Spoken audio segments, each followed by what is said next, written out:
Позиция и для Шона, и для... Ох, и для Зиши, и пас шикарный гол. Bonjour à tous et à toutes, bienvenue sur Actu Sport. Ce soir, débrief du match demi-finale aller de la Champions League, les gars.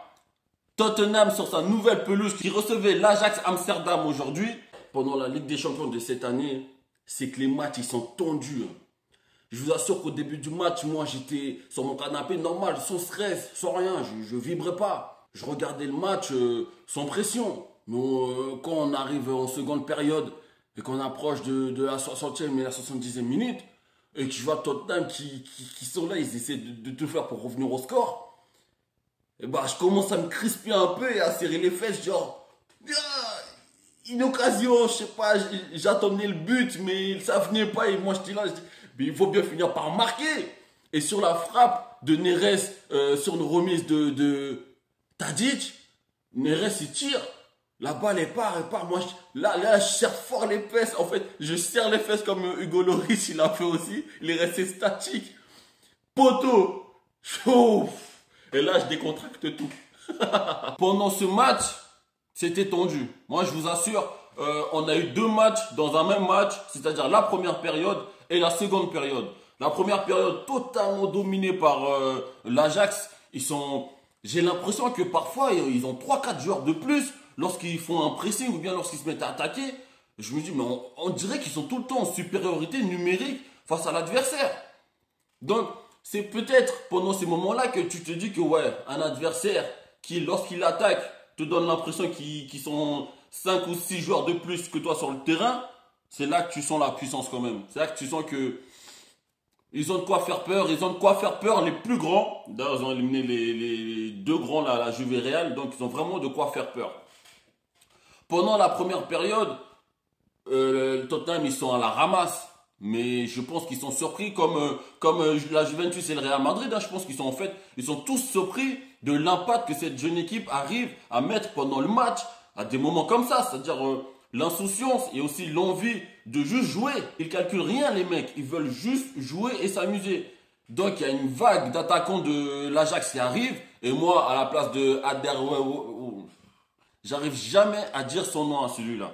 Je vais abréger, je vais l'appeler Alder maintenant. Donc moi, à la place de Alder et Vertonghen, il y a de quoi flipper. Ils ont souffert pendant toute la première période, excepté Vertonghen qui s'est blessé assez rapidement dans le match, qui est sorti. Du coup, ils sont revenus à une défense à 4 avec Sanchez et Alder en défense centrale. Mais ils ont continué quand même à prendre l'eau jusqu'au but de Van de Beek sur une passe magistrale de Ziyech. Une passe fusée, quoi, genre, fou. Elle casse toute la défense de Tottenham, elle arrive dans les pieds de Van de Beek, au moment où il va vers Loris, il faute une fois, deux fois, et au moment de tirer, il pousse un cri de rage, genre, ah, prends ça! Non, ils ont les crocs. Les jeunes de l'Ajax, ils ont les crocs et ça se voit clairement.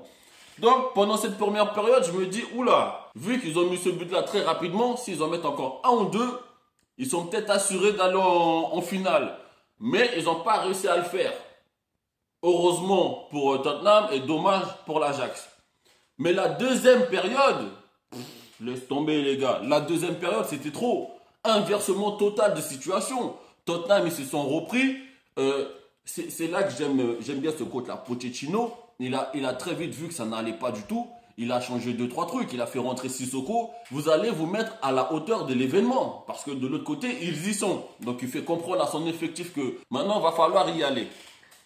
Donc Tottenham essaie de pousser, mais ils n'ont pas vraiment d'occasion nette. Je dirais même qu'ils ont mal joué les 2-3 opportunités qu'ils avaient pour mettre un but.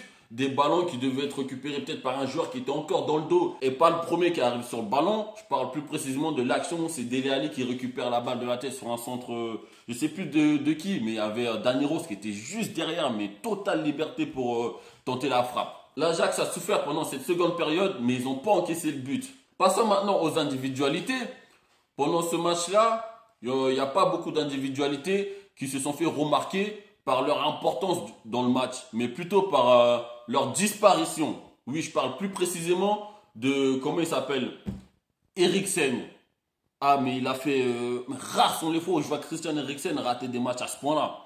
Franchement, j'étais surpris par son absence du début à la fin du match. Le gars, c'est le maestro du milieu de terrain. Et je ne sais pas si c'est le manque de réussite ou bien si c'est le manque d'inspiration ce soir, mais Eriksen, tu n'y étais pas du tout. Tu n'as pas pris les bonnes décisions, tu n'as pas fait des passes qui cassent les lignes. Et même sur les coups de pied arrêtés, tu n'étais pas exceptionnel. Aujourd'hui, je t'ai pas reconnu, tu n'étais sûrement pas dans un grand jour. On t'attend clairement pour le match retour, je peux te le dire là, ça va parler de toi jusqu'au match retour là. Moussa Sissoko, il est l'homme en très grande forme de cette équipe de Tottenham. Chaque fois qu'il y a un pressing à faire ou bien un retour en défense à effectuer, c'est le premier à le faire. Dès qu'il est rentré, il a mis de l'agressivité tout de suite. On a tout de suite senti la différence parce que Wanyama, il est à la rue. Sissoko est clairement indispensable en ce moment dans cette équipe de Tottenham. Dele Alli, ce soir, enfin pas que ce soir, même pendant le match, les deux matchs contre Manchester City, tu es vraiment le grand absent de ces rencontres. Hein. T'as pas beaucoup d'impact.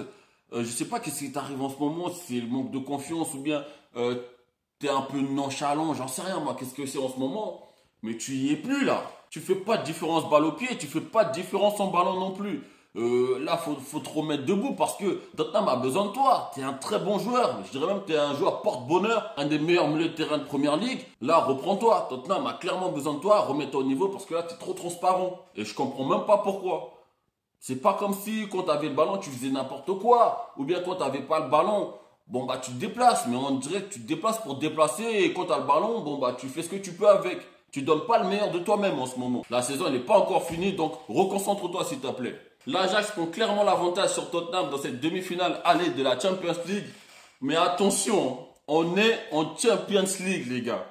Je pense pas que le travail est fait. Là, le match retour, Tottenham, ils vont aller en guerre. Et ils ont les moyens. Là, pendant ce match-là, je les ai pas sentis au meilleur de leur forme. En plus, il manquait Harry Kane et Son. Certes, Harry Kane ne sera pas là au match retour. Mais Son, c'est un grand manque en attaque. De Tottenham. Je pense toujours que c'est Tottenham qui va passer. On verra au match retour. Mais je répète encore, on est en Champions League. Et c'est 2 matchs. Allez demander au PSG. Bref, c'est fini pour ce soir. Abonnez-vous et partagez avec tous les fans de la Champions League. Et on se retrouve bientôt sur Atuito Sport.